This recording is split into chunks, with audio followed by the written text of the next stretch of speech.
Hello ladies and gentlemen and welcome. Today I'm going to be doing a review on the Zoom H1 handy recorder. Yeah, hundreds on my bed, texting with the bill, roses in my wallet and I'm flexing it for real. Racks and racks and racks, I look like rookie of the year. Alright, so this is the Zoom H1 handy recorder. I'm going to do an unboxing in just a moment. This is a special edition matte grey colour. I don't know if it's any different apart from the colour. And one thing I'm just going to tell you now is that I am recording the audio currently on the Canon G7X because I do want to give you some comparison later when we fire this up. And what I'm going to show you is we're going to do an audio test from the camera, which you're hearing right now.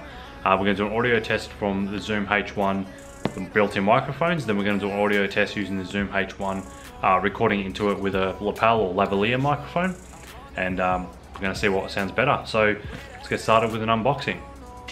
Alright, so this is the box. Nice looking clean little box, and we'll start opening that.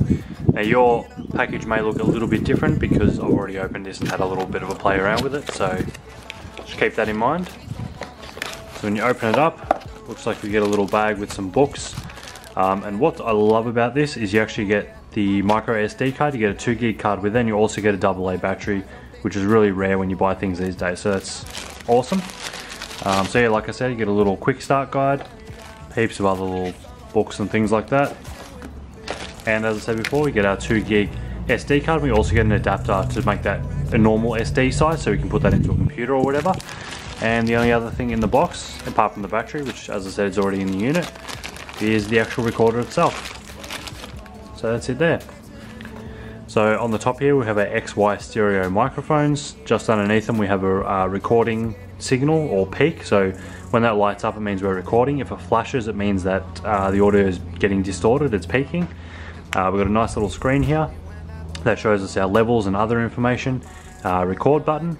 And on the side here we have the USB, so this is where you can, I'm sure if you have a rechargeable battery, it'll recharge a battery, but you can run it off USB power.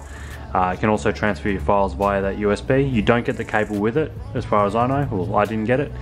Then over here we've got our power button and hold. So hold just means if that's flicked over, it means the buttons won't do anything. So if you're going to put it in your pocket or something, and it's on, it won't change any settings. Then we've got another button here for deleting our files, going back a file, playing and pausing, fast forwarding, and while you're recording you can also hit the play button. It'll create a mark in your audio that you can skip to later on.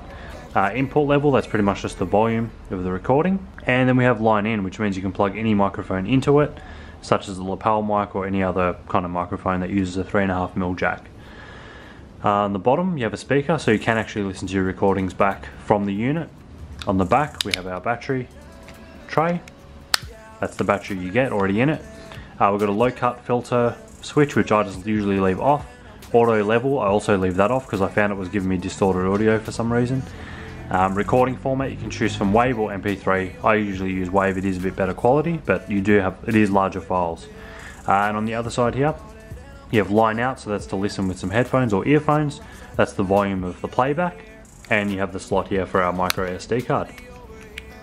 So that's pretty much all that's on the unit. And also there you can mount it on a tripod. It does have a 1/4 inch thread there. And that's about it. So what I'm going to do now, I'm going to tell you what I think about the unit, then we're going to do some audio tests. Alright, so far I'm extremely happy with it. I've only been playing with it for about 3 or 4 hours, but I've just been trying to work out the right settings for me and things like that. I've been using it on, let me just fire it up. So I'll just show you the screen if you can see that. It's probably hard to see. It does light up, which is really cool. It's got an orange color when it lights up.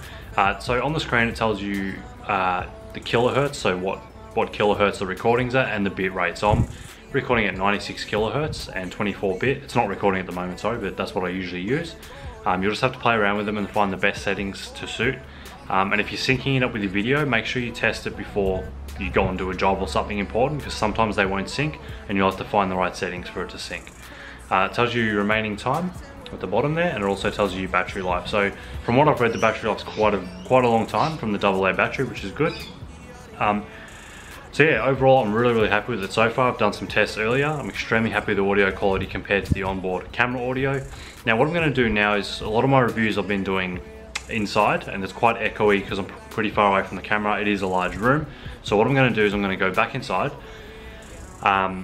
going to use this Canon G7X audio, then we're going to switch to this audio the same distance. So I'm going to mount it right next to the camera, and then I'm going to do a third test, which will be this, but wearing a lav mic, which should be pretty much perfect audio. I don't expect this is going to do too well as far away, like really far away in an echo environment, but we'll see how it goes. So yeah, let's head inside and we'll fire up our little test, but so far, massive thumbs up. Alright, so we're inside now, we're rolling on the Canon G7X audio. So one thing, I do have a Panasonic GH4 that has audio inputs, so I can put lav mics in. I've got a Rode Video Mic Pro that I can plug in and things like that. The reason I use the G7X for a lot of these videos is just because it's nice and easy, it's just really fast to use. It's good in low light, whereas the GH4 is terrible in low light. Even in here, I'm actually getting a new lens for the GH4 to combat that. But in here, even with all the lights on, the camera struggles a little bit. So yeah, like I said, I'm getting a new lens to help that. I do have a really fast lens, but the autofocus is really bad, and I usually just throw autofocus on for these kind of videos because they need to be quick. Whereas for professional stuff, I'll always be using manual focus. So what I'm going to do now, you can hear my voice from the Canon G7X. We're going to switch to the Zoom H1 now. And now we should be on the Zoom H1. I'm not expecting too much from the Zoom H1 from this distance. It's not meant to be used this far away, so there's still going to be quite an echo going on. But the next test is going to be using the lav mic, which I'm going to clip onto my jacket here. So it should be nice and close. It should sound pretty good. So again, this is the Zoom H1. Now what I'm going to do is just stop everything, plug in my lav mic, and we'll go from there.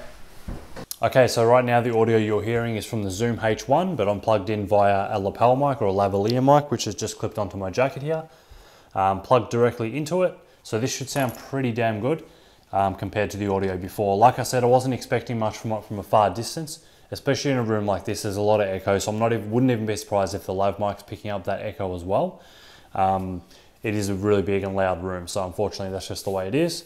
I'd have to put some sound deadening up to stop that, or go to another room. But yeah, so overall I'm really happy. Judging by my test before with the lav mic, I was really happy with the quality. Like I said, when it comes to echo and things like that, there isn't much you can do about that a lot of the time. A lav mic's probably the best for when there is echoes, because it's as close to the person talking as possible. But it doesn't always help. Sometimes it's just, you're just gonna have to sound dead in the room or go to another room pretty much. So yeah, I'm extremely happy with it. The main reason I bought this is because the G7X audio from this distance is really bad. I was going to buy a wireless lavalier microphone, so it's just like a microphone like this that runs into a little battery pack type thing that you clip on your belt. Then the other side plugs into the camera, so it's completely wireless. I really wanted to get that, but they are expensive. I probably wouldn't use it that often, and this pretty much does the same job. I can just tuck this in my pocket or something. It's recording directly into the unit, and then I can sync it up in post later. If you use editing software like Adobe Premiere, and I'm sure most of the others, it's pretty easy to sync your audio, and it does help as well if when you start, you just do a clap in front of the camera and you can sync that very easily. But I rarely even do that because Premiere does a pretty good job of syncing. Because this camera that's recording me right now, the G7X, that's also recording the audio, and so is this. So syncing it is no problem because it's being recorded on both devices. So that's a big help. So make sure if you are doing something like this, you do keep the camera you're recording on, try and keep the audio on because it is easy to sync later. So yeah, that's a sound test. This is still the lavalier mic we're on right now. I hope you enjoyed. If you have any questions about the Zoom H1, let me know in the comments below and I'll answer them as best as I can. Yeah, big thumbs up. This was about 145 Australian dollars. And another thing you can get for it, you can buy an accessory pack, and that comes with a wind cover. It comes with a stand, a case, and a few other little things, but I'm not sure if I'm going to get that as of yet. I probably don't really need it. But yeah, overall, extremely happy. 2 massive thumbs up, and yeah, I can't wait to use this more and more. Thanks very much for watching. Yeah, hundreds on my bed, texting with the bill. Roses in my wallet and I'm flexing it for real. Racks and racks and racks, I look like rookie of the year.